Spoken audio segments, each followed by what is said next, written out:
Jungle.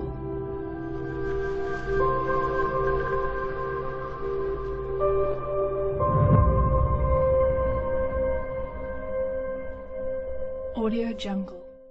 原标题：盗墓团体夜盗一金字塔，一成员因分赃不均向警局举报后，因大风波。1987年2月16日，沉沉的夜色笼罩着秘鲁北部奇克拉约市的一个叫西潘的小村庄，居民们早已进入了梦乡，但是一伙身背着布袋的人却在夜色中急速的穿行。不一会儿，他们就来到了西潘村附近的一块荒坡上，那里矗立着一个小型的泥砖金字塔。一番挖掘之后，金字塔被打开了，这群人手脚麻利地钻了进去。原来他们是一群盗墓贼。这伙盗墓贼今晚的运气很好，他们发现的是一个未被打开的墓室，数以百计的金银制品让他们眼花缭乱。得手之后，因为分赃不均，其中一位成员便向警局举报了这次盗墓行动。为了鉴定收缴上来的宝物，警方立即请来了秘鲁考古学家沃尔特·阿尔瓦。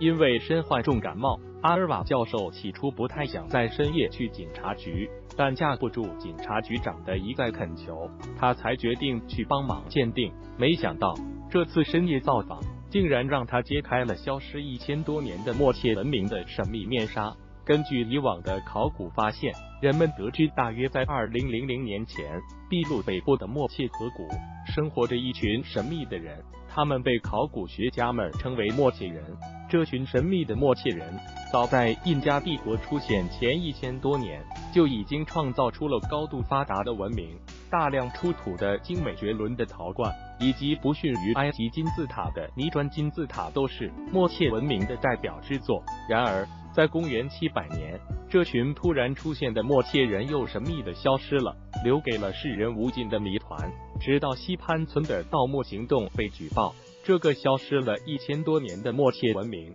才再次出现在人们的眼前。阿尔瓦教授是研究默切文明的专家，当他在警察局得知那些令人瞠目结舌的宝物是来自坐落在默切人遗址上的西潘村后，立即明白了这次发现的重大意义。因为多年来考古学家从未在默切遗址中找到金银器物，所以就认为当时的默兀术还未掌握金银的使用，而今晚这群盗墓贼的发现无疑使得这种说法不攻自破。当夜，阿尔瓦教授就赶到了西潘村，开始了考古挖掘行动。数周之后，挖掘小组进入了金字塔深处，一个从未有人进入的主墓室呈现在他们眼前。墓室内放着6副木质棺材，一副大棺材位于正中间，剩下几副就围在它的旁边。打开中间的大棺材一看，里面躺着一具浑身上下都用金银包裹着的骷髅，他的手中还抓着一个重达0.5千克的纯金铲子，无数的金银饰物堆在他的身边，可见墓主人生前必定是一位统治者，拥有至高无上的权力，才能在死后配享如此巨大的财富。后来经专家鉴定，此人生活在公元300年左右，去世时大约40岁。历史学家将其称为西潘王。西潘王的棺材中发现的鱼银饰物工艺品无不精美绝伦，造型独特，而且人们还发现这些饰物中有很大一部分是镀金的，并非纯金。可见默切人早在那时就已经掌握了化学镀金的技术，足足比欧洲早了1000多年。神秘的默切文明的发达程度远超人们的想象。西潘王陵中最不可思议的发现要算是一尊人物陶俑，这尊陶俑的衣着服饰和西潘王一模一样，唯一的不同在于这尊陶俑右手握着一柄黄金权杖。看着这柄黄金权杖，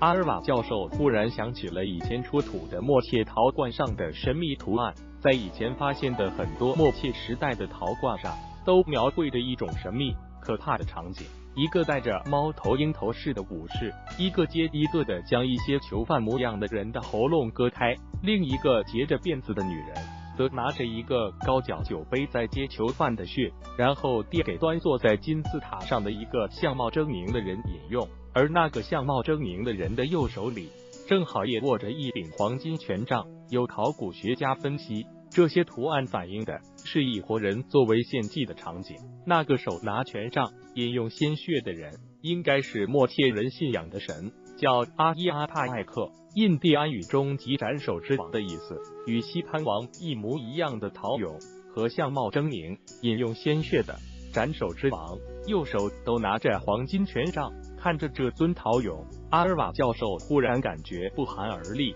难道陶罐上的图案并非虚构，而是真实存在？西潘王实际上就是那个饮用鲜血的斩首之王。在阿尔瓦教授发掘出这尊陶俑的时候，美国考古学家克里斯托弗·唐南就在现场参观。他对默切人的陶罐也进行了多年的研究，和阿尔瓦教授一样，他看到陶俑上的权杖后，立即也想到了陶罐上那些令人恐惧的图案。他的直觉和阿尔瓦教授的猜测不谋而合。陶罐上斩首之王的头上和腰间都佩戴有月牙形饰品，陶俑上却没有。于是两人立即开始寻找这两件饰品。随后几星期的寻找毫无所获。就在两人灰心丧气的时候，却在翻动西潘王的尸骨时，从他身下发现了这两件饰品。至此，两人完全可以确定，西潘王就是那个面目狰狞的斩首之王了。图案中的另外两人是不是真实存在的呢？如果找到了他们的尸骨，那么那个残酷的活人献祭场面就可以断定是完全存在的了。结束了西潘王陵的挖掘工作后，阿尔瓦教授立即开始了对图案上另外两人的寻找。1年后，在一座金字塔的平台深处，阿尔瓦教授发现了一座保存完好的墓室，墓主头上戴着猫头鹰那样的面具，看来那个用刀割开囚犯喉咙的武士就是他了。现在只剩下那名捧着高脚酒杯的女子还没找到了。阿尔瓦和唐南又开始了艰苦的寻找工作。转眼到了1991年，在距离西潘村40多公里的圣何塞德莫罗村，两人在8.5米深的地下发现了一个女性墓穴，数目庞大的随葬品显示了墓主不同寻常的身份。打开棺盖后，阿尔瓦教授仿佛被电击一般，死者的头饰和陶罐上那名拿着高脚杯的女人戴的一模一样，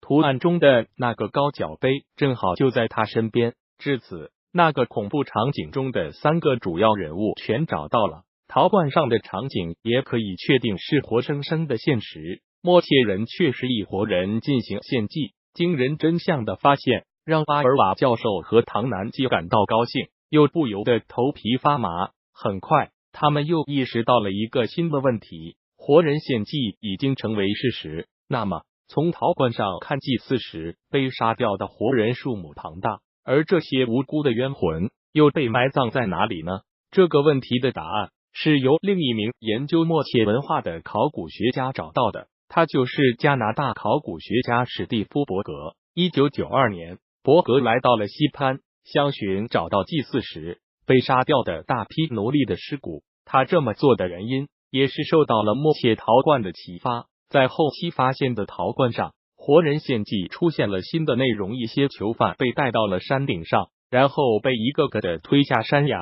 活活摔死。另外一些看起来身份高贵的人则端坐在一旁，冷冷的看着这些囚犯被推下山崖。既然陶罐上的囚犯是被推下山崖摔死的，那埋葬他们的地方是否就在山崖下呢？想到这，伯格来到了一座名为白山的山脚下，他惊奇的发现白山的山势和陶罐上画的极为相似，看来这座白山应该就是当年默切人进行活人献祭的场所了。但令人遗憾的是，伯格在山顶和山脚都没有发现受害者的尸骸。联想到那些泥砖金字塔都是默切人修建的王室墓室，那么这些受害者在作为祭品牺牲后，是否又成为王室的随葬品，被埋入地下了呢？伯格随即来到金字塔前的广场遗址找寻。3个星期后，他果然在这里发掘出了多达70具的遗骸。至此，